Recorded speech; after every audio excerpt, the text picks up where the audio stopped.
Hi everyone, my name is Arianna and I am registered as a research psychologist. I was asked to make a short video just explaining a bit about what the role of a research psychologist is in South Africa, kind of what pathways people can branch into if they study research psychology, what a day in the life looks like for me, and kind of just some of my experiences and what a research psychologist does, just to know a little bit more if someone is considering going into this specialty. So this won't be very long. I'll just start by saying kind of my path to get to this point. So for background, I did my undergrad and honors in psychology at the University of Pretoria, and following that I did my master's in social and psychological research at the University of the Witwatersrand, after which I then did a tailored internship in research at the Northwest University, working with a research unit there. And after that, I sat my board exams and I registered, and that was in 2024. So I've been registered coming on 2 years now. And I'll start off just with broadly what I think the role of a research psychologist is in South Africa, and just some background information on what a research psychologist actually does for anyone who's a bit uncertain about this category and what it kind of means and what you can do. So basically, a research psychologist specializes in social and psychological research. So this can be anything from designing psychological interventions, doing psychological or social research studies, developing new research methods that people can use, or developing or adapting or translating psychological assessment measures as well. So as a research psychologist, you get specialist training in both quantitative and qualitative and mixed methods research as well, so that you are able to take charge of this entire research process for any of these tasks. So planning out the studies, executing them, supervising research that others are conducting or consulting as a research specialist on a specific aspect. And also playing a role in kind of passing this information on to students, to interns, training up other psychologists from other categories to better their research skills, and different things like that. So really that whole cycle, it's the ins and outs from the point of conceptualizing a study. What is worthwhile researching? What is the best way to execute this plan for the goals you're trying to achieve? All the preparation that goes into it, from organizing fieldwork partners to the specific tools you're going to use, or the questions you're going to ask, maybe even coming up with new methods to suit your particular context. And then to the point of actually carrying out the research, managing the finances for the project, making sure everything flows smoothly, getting your data in, cleaning it, analyzing it, whether that is quantitatively or qualitatively, and saying something about the results. So interpreting your findings, presenting them, whether it is in a publication, in an article format or a book chapter, or in a report, or even something like just a presentation for any kind of stakeholder, including for the participants themselves. That part of dissemination is always very appropriate, especially in our context, where we don't just want to go into a community or other setting do research and not give anything back. So essentially, we really are knowledge creators and knowledge providers, and the aim of it all in kind of the psychological and social space is to have usually some kind of positive impact through this research that we're conducting. So one thing that I believe is quite important in terms of the role of a research psychologist in South Africa is to be able to strengthen our own global South knowledge. A lot of the resources that we have in the psychology field comes from Western countries, the global North, and I think one of the most important tasks that we have is to develop our own knowledge that is useful for our specific context, our diverse cultures and languages, and just the realities. So really strengthening our ability to create knowledge that is useful and that is relevant. Right, then the next thing that I'm going to speak about is kind of some of the pathways that you can take in terms of your career if you do choose to study research psychology. So one important thing to note is that unlike the other psychology fields, technically as a research psychologist, you don't need to complete an internship and register to do research in your career, whatever that might be. However, there are some positions that are now making a move towards encouraging registration, especially in the academic sector. So one of the possible pathways you could take is to become a university lecturer, for example, in which case you would need to go on to do your PhD.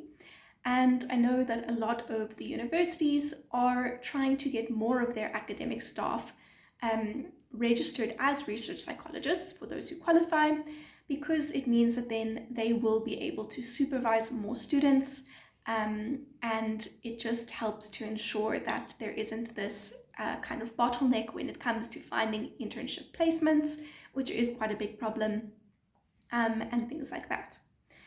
So besides academia, where you will of course lecture students and get that very nice interaction and development aspect, while also doing your own independent research as a part of your package. You could also work directly in a research unit.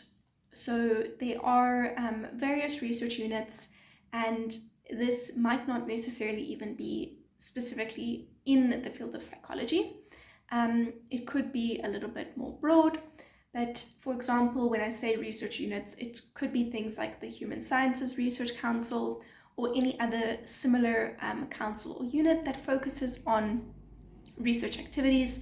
This, I think, is one of the main kind of fields that you would have access to, and where you would be able to really use your research training to full effect. Quite similar to the academic pathway.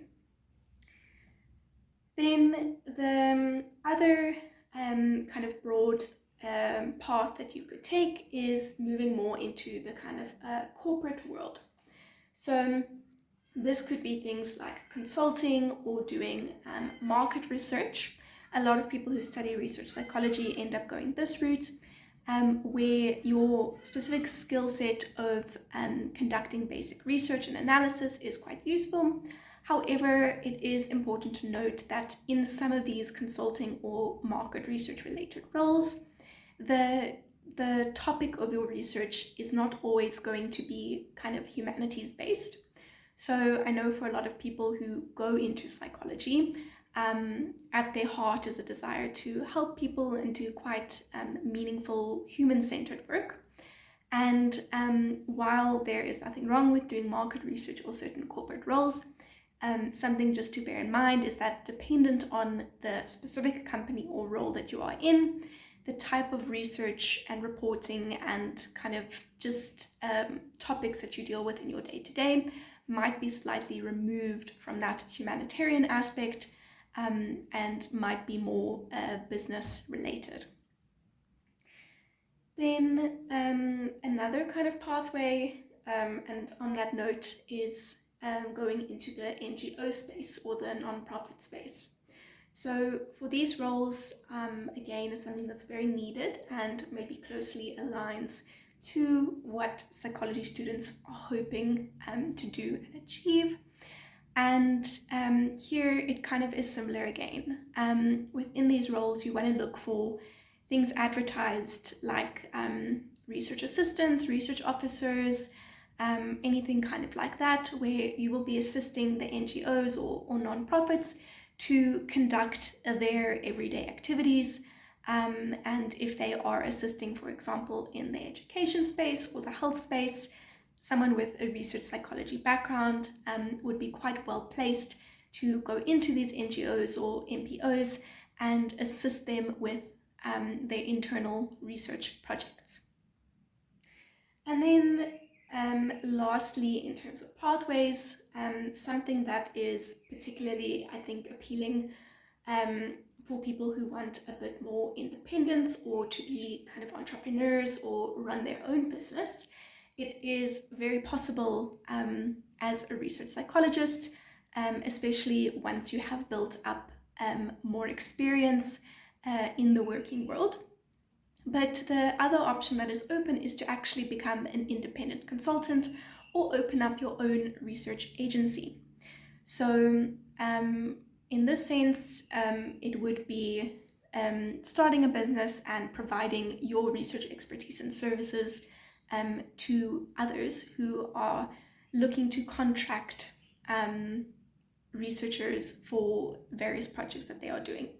So as a consultant, you might be contracted by a corporate company, or let's say even like fieldwork service partners or anything to that effect, and you will provide your individual expertise for a project-to-project basis, which is, as I said, very nice if you are wanting to have a bit more freedom, independence, and kind of run your own business rather than being employed in a company.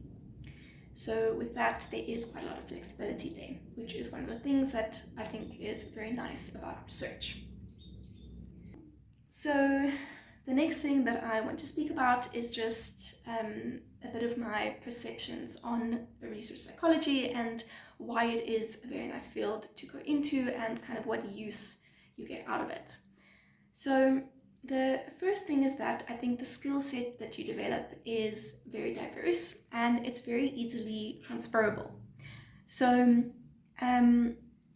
like I said, you might not necessarily end up working directly in psychology, unless of course that is your aim and your goal, but the research skills themselves can be applicable to the healthcare context, to the education space, to any kind of social research in general, or as I said, more business related research as well. So the core skills you learn, whether that is data analysis, data cleaning, or just the project management skills, it is very useful in a lot of roles that are kind of adjacent to research or require research in some way, but maybe aren't directly related to psychology. And I think the reason why the skill set is so transferable and so useful is because one of the main outcomes from a research psychology master's degree is your critical thinking. So conducting research, being able to plan ahead, to conceptualize a very put together study that addresses the goals it needs to address, and does it in a way that is efficient and answers the question you want to answer, spending all the time reading so many articles, different sources, analyzing this information, what is worthwhile to include, what is a credible source, all of that develops that critical thinking ability. And that is something that is so, so important in whatever career you choose to go into. And especially any kind of research or technical role. So with that being said, I think one of the best things to do to kind of further develop this and just to see what is kind of out there, what other people do in terms of research, would be to join societies if you can, like SISA.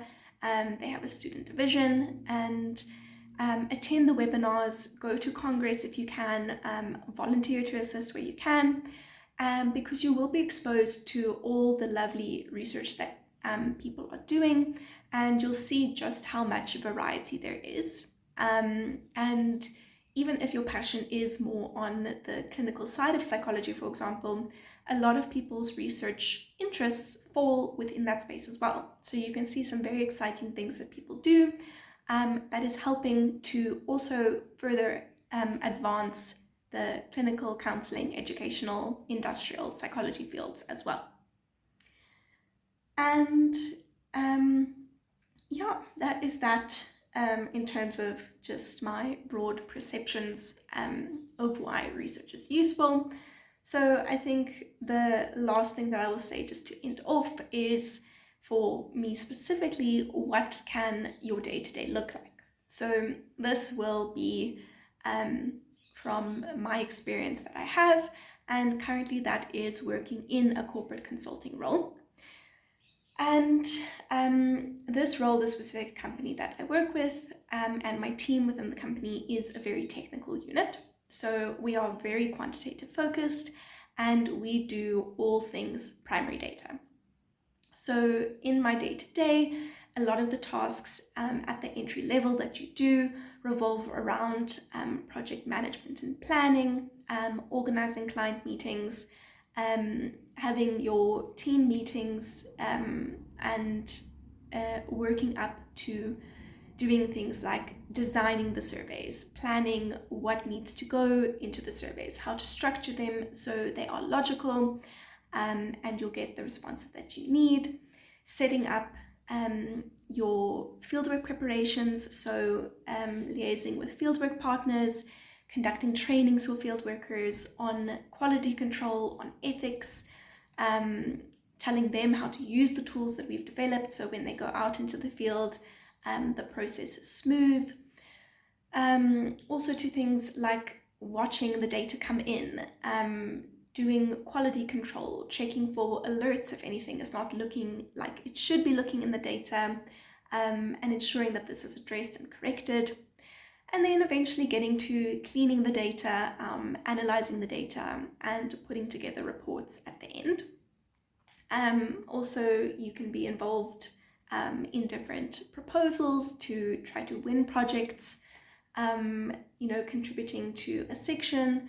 It's a very collaborative, team-based kind of work, and you're kind of involved in every aspect of research and the kind of behind the scenes stuff, and also then when you are out in field, all the kind of active things in real time, seeing what's happening, managing the issues as they come up, finding solutions, and also kind of client engagement and sorting out problems when people run into them, finding the solutions, fixing the bug in the tool when you're testing it, doing things like that.